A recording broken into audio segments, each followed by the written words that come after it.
हम हनुमान जी को देवता के रूप में क्यों पूजते हैं? उनकी अटलता के कारण। आपका मन अटल कैसे रह सकता है? अपने मन को अटलता में रमाएं और स्थापित करें।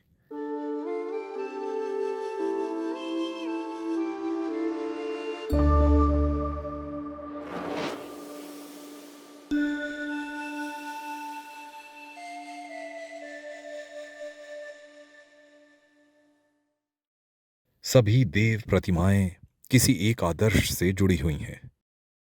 सभी प्रतिमाएं किसी आदर्श से जुड़ी होती हैं और उसी आदर्श का साकार रूप ही वो प्रतिमा है। हनुमान जी का चेहरा एक बंदर का है। उनके पास बहुत ताकत है, बड़ा शरीर है। वो हृष्ट पुष्ट और शक्तिशाली हैं। उनका चेहरा बंदर का क्यों है? उनका कोई और चेहरा क्यों नहीं हो सकता? जैसे सिल्वेस्टर स्टेलोन या आर्नल्ड श्वार्ज़नेगर का चेहरा, उस शरीर के साथ बंदर का चेहरा ही क्यों? क्योंकि वो आपके मन का स्वभाव है। अस्थिर रहना आपके मन का स्वभाव है। अस्थिर रहना आपके मन का स्वभाव है। कहीं स्थिर नहीं रहना, किसी भी कार्य में स्थिर नहीं रहना, हमेशा ऊब जाना, इधर उधर घूमना, एक शाखा में दूसरी शाखा पर कूदते रहना। हमारा मन बिल्कुल ऐसे ही काम करता है, लेकिन उसमें अपार शक्ति है। उसमें आपको मारने की भी शक्ति है। मन में इतनी शक्ति है कि वो आपको अवसादग्रस्त और मृतक भी बना सकता है। मन का, मनुष्य के मन का चेहरा एक बंदर का है। विशाल शरीर, अपार बल। लेकिन हम हनुमान जी को देवता के रूप में क्यों पूजते हैं? उनकी अटलता के कारण। आपका मन अटल कैसे हो सकता है? अपने मन को अटलता में रमाएं और स्थापित करें। इस विशिष्ट प्रतिमा के लिए अटलता क्या है? वो राम है। राम परम चैतन्य हैं। राम महत्वपूर्ण क्यों हैं? क्योंकि वे अत्यधिक उथल पुथल और अशांति से गुजरे, लेकिन उन्होंने कभी शिकायत नहीं की। उन्होंने सब स्वीकार किया। वे शांत थे। उन्होंने जीवन को वो जैसा है वैसे ही स्वीकार किया।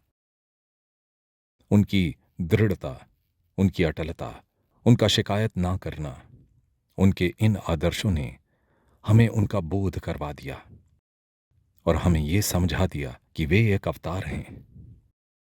और हनुमान जी का मन कहाँ रमता था? राम में। और उन्हें वहां से क्या मिला? परम स्थिरता, परम भक्ति, चैतन्य से सर्वोच्च संबंध, अष्ट सिद्धि, नवनिधि, समस्त शक्तियां,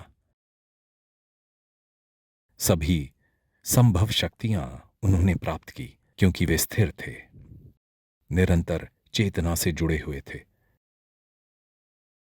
और हनुमान जी चैतन्य से जुड़े, ये भली भांति जानते हुए कि वे किससे जुड़ रहे हैं।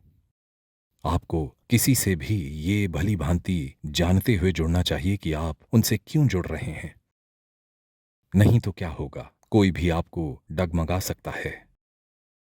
सोचें, अगर आप किसी से इसलिए जुड़ते हैं क्योंकि अन्य लोग जुड़ रहे थे, तो फिर कुछ समय बाद क्या होगा?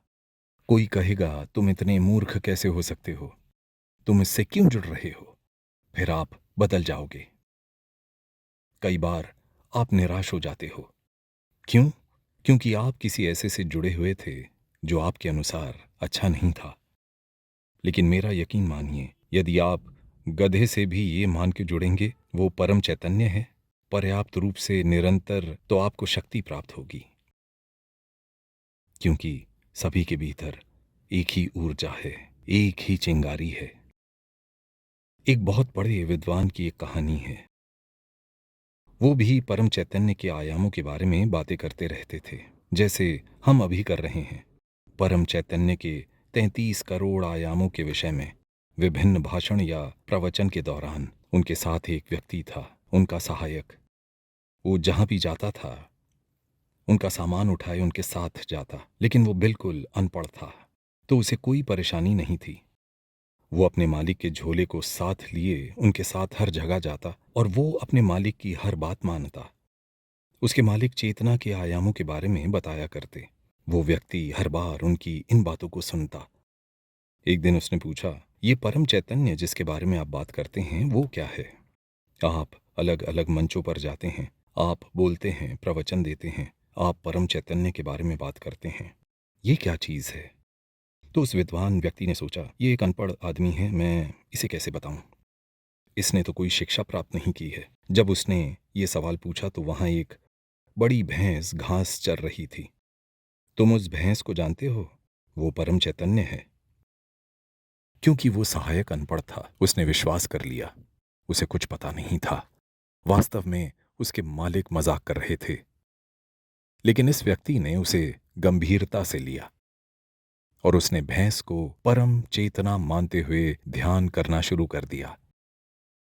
और फिर ये हुआ कि परम चैतन्य उसके सामने भैंस के रूप में प्रकट हुए। वे उसे महसूस कर सकता था, देख सकता था और छू सकता था, लेकिन उसका मालिक उसे नहीं देख सकता था।